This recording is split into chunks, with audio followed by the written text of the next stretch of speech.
Bonjour, je vais corriger l'exercice 4 du TD16. Alors, je vous montre l'énoncé. C'est le cycle Baudre-Chasse et ce que vous voyez, c'est vraiment l'extrait de concours. J'ai pris le sujet, je l'ai scanné et il est tel quel. Comme ça, enfin, les candidats avaient ça sous les yeux. Alors, on va commencer la correction. Donc, la première question qu'on vous pose, c'est vraiment classique hein, comme exercice. Hein. On va dire que c'est presque du cours. Alors, vous avez le cycle réel, hein, c'est là où vous avez des cours un petit peu arrondis, qui est modélisé par le cycle qui est en bas qui est modélisé par deux adiabatiques quasi-statiques, deux isocores, et l'échappement et l'admission dans le cycle de Baudrillard-Chasse. Donc ça, pour tout ce qui est les différentes étapes, je vous demande, si vous n'êtes pas au point là-dessus, de regarder votre cours. Et question 1,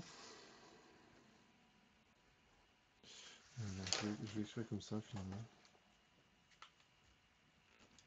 ce sera plus facile pour lire.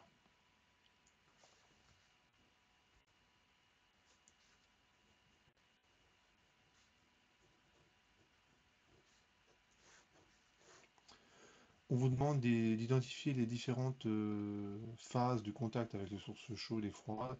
Pourquoi ces phases ne sont-elles pas réversibles? Donc ça c'est la question 1. Alors je vous fais quand même un petit rappel pour le cycle de Baudrillard-Chasse. Le principe c'est, vous avez une première étape, ça je décris le cycle. Donc dans un moteur, vous avez toujours le volume max et le volume min. Quand le piston se déplace dans la chambre, il atteint ces deux extrémités. Et ce qu'on vous donne, la cylindrée, c'est Vmax moins Vmin. C'est ça la cylindrée du moteur. Première étape, quand vous faites fonctionner ce genre de moteur, c'est une étape d'admission. C'est-à-dire que vous prenez en général des gaz qui sont à peu près à la pression ambiante. Ça dépend si un turbo, par exemple, vous allez au contraire gaver le moteur et vous allez faire l'admission à une pression plus élevée. Mais bon, passons ce point-là. Hein, on n'est pas là pour étudier les turbos. On fait l'admission. Donc on fait rentrer à pression quasiment constante des gaz frais dans la chambre. Arrivé ici, les soupapes se ferment et on comprime. On va supposer que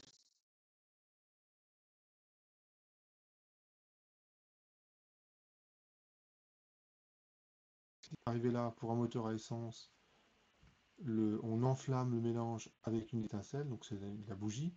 Si c'est un moteur diesel, alors c'est pas le cas là, dans cet exercice, si c'est un moteur diesel, on a un auto-allumage. C'est-à-dire que le mélange va s'allumer tout seul, tout simplement parce qu'il est chaud. Alors ici, on est moteur à essence, donc il y a une étincelle qui est synchronisée avec la rotation du moteur qui fait que ça s'enflamme et tout d'un coup la pression, alors que le volume n'a quasiment pas varié, la pression augmente en flèche. C'est normal, hein, vous avez l'équivalent d'une explosion à l'intérieur du piston. Donc là, vous avez beaucoup de pression, donc c'est le moment de récupérer du travail. Et là, le piston repart dans l'autre sens, adiabatique, quasi-statique. Donc là, évidemment, on peut se poser la question de est-ce qu'elle est vraiment quasi-statique? Bon, on va dire que dans l'exercice, oui. Et enfin, quand on arrive au point E, la soupape d'échappement s'ouvre et la pression redescend à la pression ambiante. Donc, vous faire attention, le cycle que je vais étudier, je vais faire comme si c'était un système fermé qui décrivait le cycle, alors que c'est pas le cas. Il y a quand même des soupapes qui s'ouvrent et qui se ferment, et donc il y a des gaz frais qui rentrent, il y a une réaction chimique, donc ça aussi, on va la modéliser par un apport par une source chaude.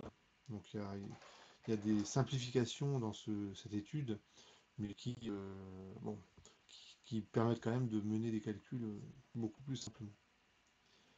Et la source chaude, elle est là. C'est cette étape-là. Lorsque le mélange combustible-comburant se flamme, et la source froide, on va dire qu'elle est là. C'est un petit peu tiré par les cheveux, comme je vous ai dit, hein.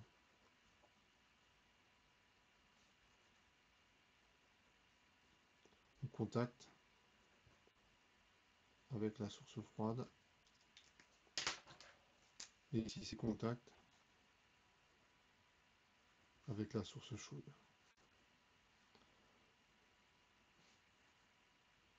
Alors, on voit que c'est quand même pas parfait, parce que il n'y a pas vraiment de source chaude, puisque d'une certaine façon, c'est une réaction chimique qui apporte l'énergie. Donc il n'y a pas vraiment de source chaude. C'est pas comme une machine à vapeur où la source chaude elle est bien identifiée, hein. C'est là où on met le charbon, c'est là où on met où on concentre les rayons du soleil, ou les barres de combustible dans un réacteur nucléaire. Donc voilà, on identifie parfaitement la source chaude et elle est bien séparée du fluide qui circule dans la machine. Là, c'est pas le cas, hein. Le fluide qui circule dans la machine, donc c'est le mélange combustible-comburant, s'enflamme et donc il est lui-même la source chaude. Donc il est en contact avec lui-même d'une certaine façon. Et cette réaction, on peut dire qu'elle est irréversible parce que c'est une réaction chimique, hein. Ça va pas revenir en arrière, hein, ça se saurait, hein. Si à partir de gaz d'échappement vous pouvez refaire de l'essence, ça serait bien. Malheureusement, ça marche pas. Et donc, euh,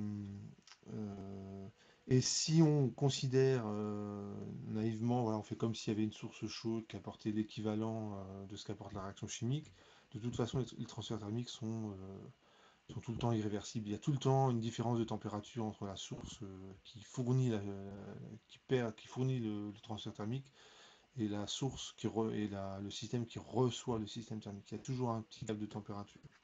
Donc c'est en ça que c'est réversible. Pour la source froide, alors là aussi c'est un petit peu, c'est pas très clair parce que quand vous ouvrez la soupape, le système, si vous considérez comme système ce qu'il y a dans le piston, c'est pas un système fermé, il perd de la matière quand la soupape s'ouvre. Mais bon, on fait comme si on n'avait pas vu. Et donc, le contact avec la source froide, c'est exactement la même chose, hein. Les gaz d'échappement, ils sont vraiment très chauds. On va les mettre en contact avec l'atmosphère. Il y a une différence de température. C'est forcément irréversible.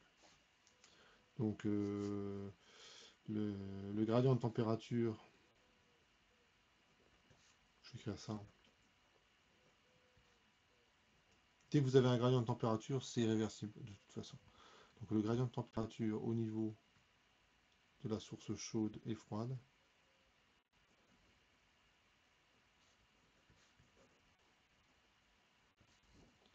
sont source d'irréversibilité.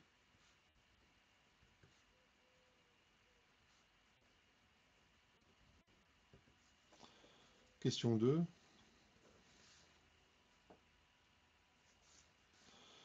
Question 2. Étudier les transferts thermiques avec la source chaude en fonction de la quantité N, de la capacité thermique et des températures au point C et D. Alors, si vous connaissez bien votre cours, ça se compte en secondes, hein, la réponse à cette question. Pour une transformation isochlore d'un gaz, d'un gaz parfait,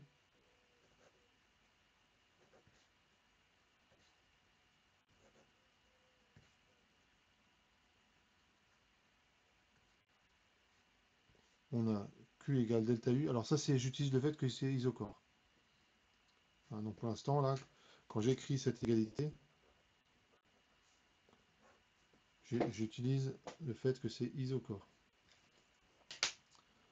Et maintenant, j'utilise le fait qu'on a un gaz parfait. J'écris. Donc ça va justifier cette égalité. C'est NR sur gamma moins 1, T2D moins T2C. Donc si vous connaissez vraiment bien votre cours, montre en main, ça prend le temps de l'écrire.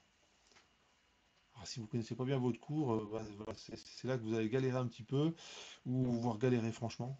Vous allez éprouver vraiment des difficultés. Bon, conclusion, apprenez votre cours. Là, le chapitre en question, c'est les propriétés énergétiques d'un gaz parfait. Question 3.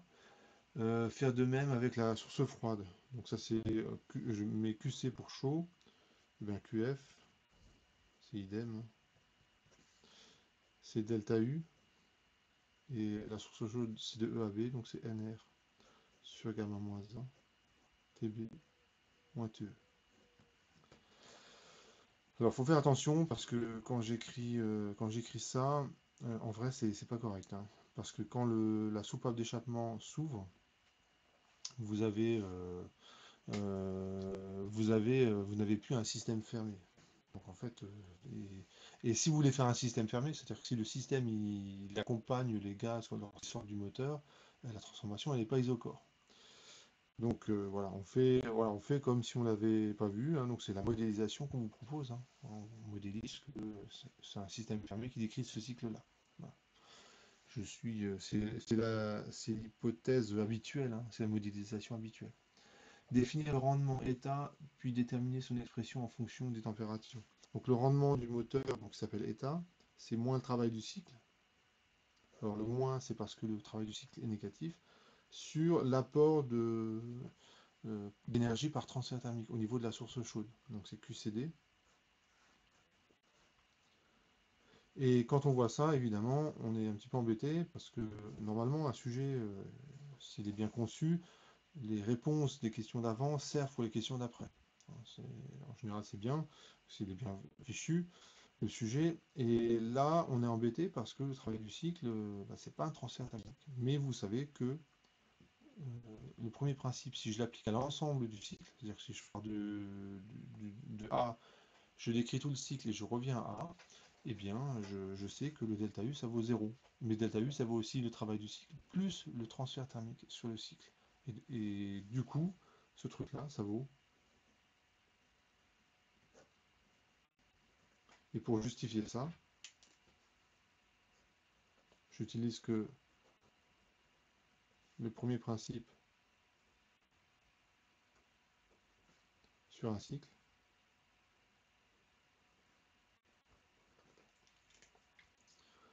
Alors ça vaut 0 parce que U est une fonction d'état. U est une fonction d'état. Et ça vaut aussi Q de cycle plus W de cycle. Donc c'est ce que j'ai utilisé là. Et le Q du cycle, ça vaut quoi? Alors il n'y a que les portions CD et EB où il y a un transfert thermique. Il n'y a pas de transfert thermique sur une adiabatique quasi-statique, hein. Je répète, sur une adiabatique, je pourrais m'arrêter là, hein. Il n'y a pas de transfert thermique. Pareil, de D à E. Donc finalement, pour transfert thermique, il y a quoi? Il y a QCD plus QEB sur QCD. Et finalement je l'ai mon rendement. Parce que vu les résultats qu'il y a au-dessus, ça donne 1 plus QEB. Donc c'est NR sur gamma moins 1 TB moins TE sur NR sur gamma moins 1 TD moins TC. On voit qu'il y a une simplification immédiate, hein. Alors tout ça, ça marche bien parce qu'il y a le modèle du gaz parfait qui est derrière, hein. C'est vraiment le... Je rapproche un petit peu la caméra. Ah oui, c'est mieux comme ça, hein. Voilà. Donc, alors, j'en suis où là? TB moins TE sur TD moins TC. Bon, je vais le laisser comme ça. Question 5. Question 5. Et on vous demande de décrire les lois de Laplace entre B et C et puis DE pour simplifier ce truc-là. Parce qu'il se trouve que ça simplifie énormément. Là encore, merci le modèle du gaz parfait, hein, pour que ces calculs qui sont quand même très simples, hein. Si je vous remonte tous les calculs que j'ai fait depuis le début de l'exercice, il y en a quasiment pas en fait, hein. Alors, Laplace pour la transformation de B à C, ça fait T gamma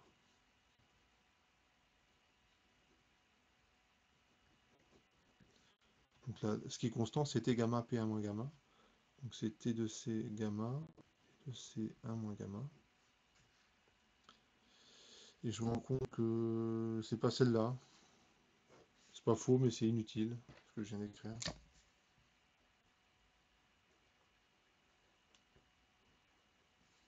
C'est inutile. J'ai la température et le volume. C'est ça qu'il faut que j'utilise. Parce que ce que je connais, c'est Vmax et Vmin. Ça, c'est le constructeur qui vous donne cette information. Et ce que je veux, c'est avoir une relation entre les températures. Donc, on utilise TV gamma égale gamma moins 1 égale constante. Donc, c'est pas dans une copie, c'est pas gênant hein, d'écrire un truc inutile, correct mais inutile, c'est pas grave. Hein, vous le mettez entre parenthèses, vous mettez inutile à côté, c'est bon, le correcteur il a compris. Il va pas vous embêter normalement.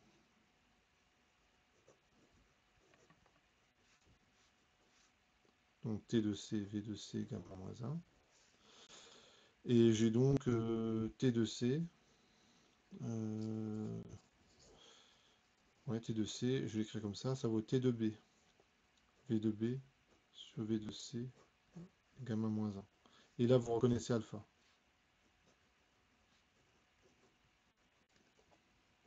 V de B sur V de C, bah, je vous remonte le cycle rapidement ici.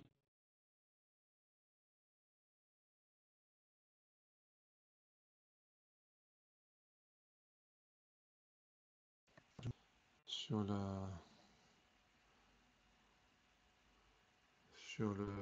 caméra.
Voilà, donc un petit problème technique qui est apparu.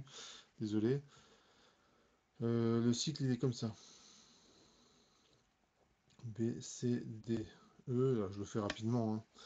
Hein. Donc là, je suis sur cette portion. Donc j'ai ça. Et sur l'autre portion, bah, j'aurai... donc ça, c'est pour la première portion. Pour l'autre portion, on a T de D, V de D, gamma moins 1. C'est TE, VE, gamma moins 1. Et donc on a T de D qui vaut T de E, V de E sur V de D, gamma moins 1. Et ça, on reconnaît de nouveau alpha. Donc c'est T de E, alpha, gamma moins 1. Et quand on remplace ce truc-là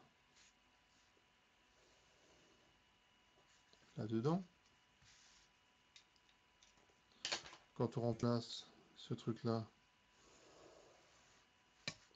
ici, ben, on va voir que ça va vraiment simplifier. Donc c'est un petit miracle, on va dire, que ça se simplifie autant.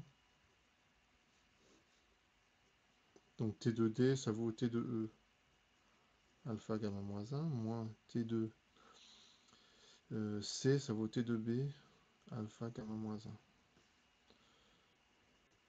C'est là que ça s'arrange bien. Parce que je peux mettre alpha, gamma moins 1 en facteur. Et je vois que j'ai la même chose au numérateur et au dénominateur. Donc c'est TB moins TE, TE moins TB. Donc ça va faire moins 1. Donc finalement ici un moins. 1 sur alpha gamma moins 1. 1 moins alpha, 1 moins gamma.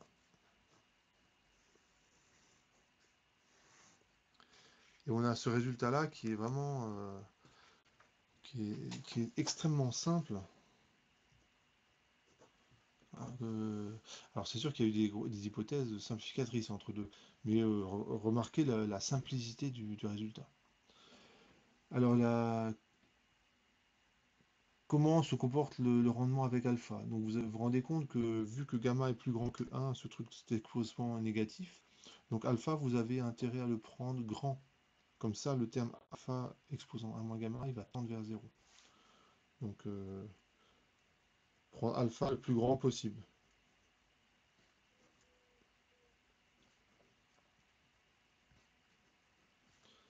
Eta, ça tend vers 1 si alpha tend vers l'infini. Alors évidemment, l'infini, un taux de compression infini, ça c'est pas possible, mais il faut le prendre assez grand. Évidemment, si vous prenez un taux de compression qui est trop grand, vous aurez des problèmes de conception. Hein, si la pression est trop grande, si la température du coup va aussi être très grande, et les matériaux que vous allez devoir employer ça va commencer à devenir compliqué. Hein. Quand vous avez un système qui a une température qui dépasse la température de fusion du métal, ça peut être embêtant. Hein. Et à un moment donné, ça peut poser des problèmes. Voilà. Donc voilà pour cet exercice donc c'est une partie d'une épreuve de concours. Et si vous connaissez bien votre cours, c'est cadeau, quoi. Là, j'ai mis 20 minutes pour faire l'exercice, mais le jour du concours, quelqu'un qui est motivé, hein, donc là, c'est quand même un concours, hein, il fait ça en 5 minutes. Hein. En 5 minutes, il a question 6 et il passe à la suite. Hein, et quand vous démarrez une épreuve de concours comme ça, bah, c'est bien parti, quoi. En général, ça booste. Voilà pour cet exercice.